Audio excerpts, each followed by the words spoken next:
بسم الله الرحمن الرحيم. كيف نستعمل أسماء الإشارة.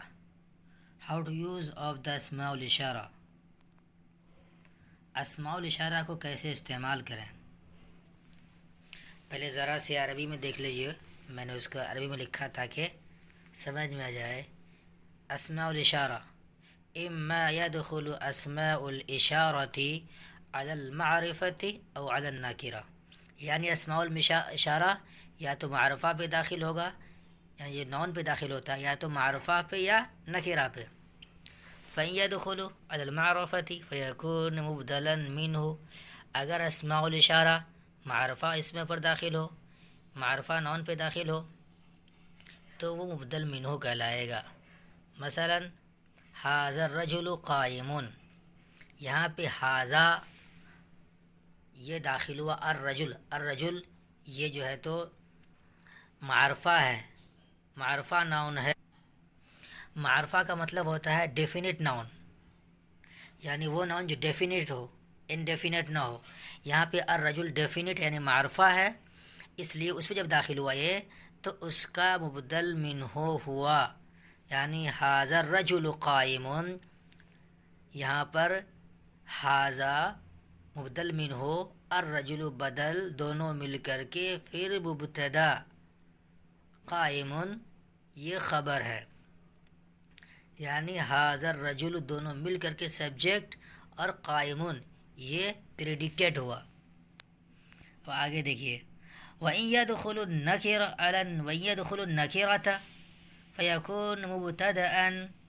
مثلا دخل علی صلہ کے ساتھ بھی آتا ہے اور بغیر دخل کا استعمال کئی طرح سے ہوتا ہے، بغیر علی کے بھی کر سکتے ہیں اور دخل فی کے ساتھ بھی ہوتا ہے. تو یہاں پر ہم نے بغیر علی کے استعمال کیا ہے. هذا رجل، دیکھیے یہاں پر نکرہ پہ داخل ہوا، یعنی انڈیفینٹ نون پہ داخل ہوا، اس لیے یہاں پر هذا مبتدا ہے اور رجل خبر ہے. هذا رجل، هذا مبتدا رجل خبر.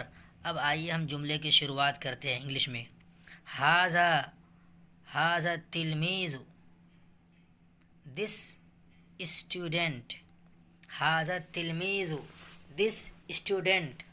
یہاں پر هذا التلميذ اور آگے کوئی اس کے بارے میں کچھ بتایا نہیں جا رہا کیا ہے، کیسے ہے، نہیں ہے، اور معرفہ پہ داخل ہوا، اور یہ جملہ ایسا جس سے پوری بات سمجھ میں نہیں آ رہی ہے.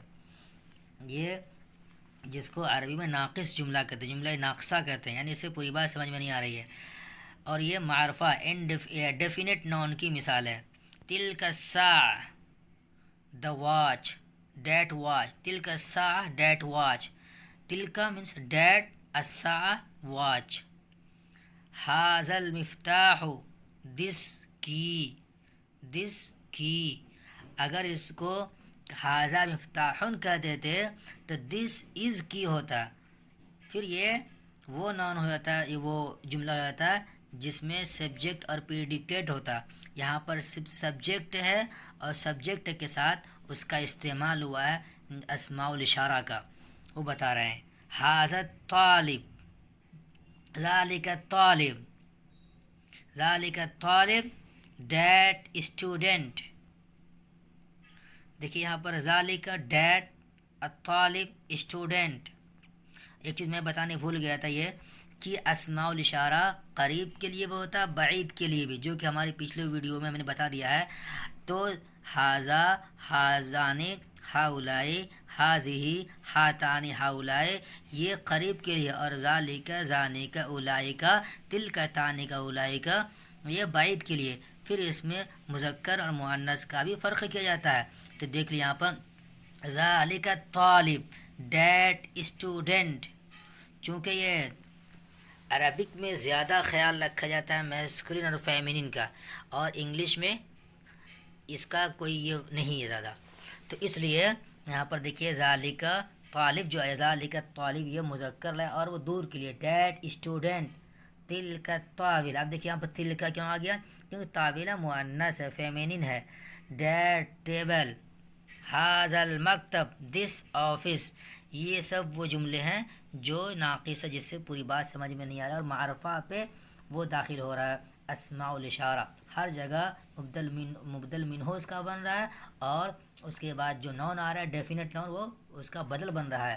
ھذا الدرس، دس لیسن، تلک القط، دیٹ کیٹ، ھذا الورق، دس پیپر، ھذا الورق، دس پیپر. یہاں پہ ہر جگہ جو استعمال ہوا ہے وہ ڈیفینٹ ناؤن کے ساتھ.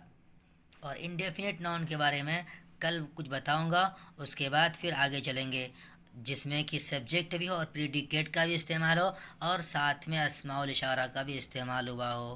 چلیے پھر ملتے ہیں، مع السلامہ.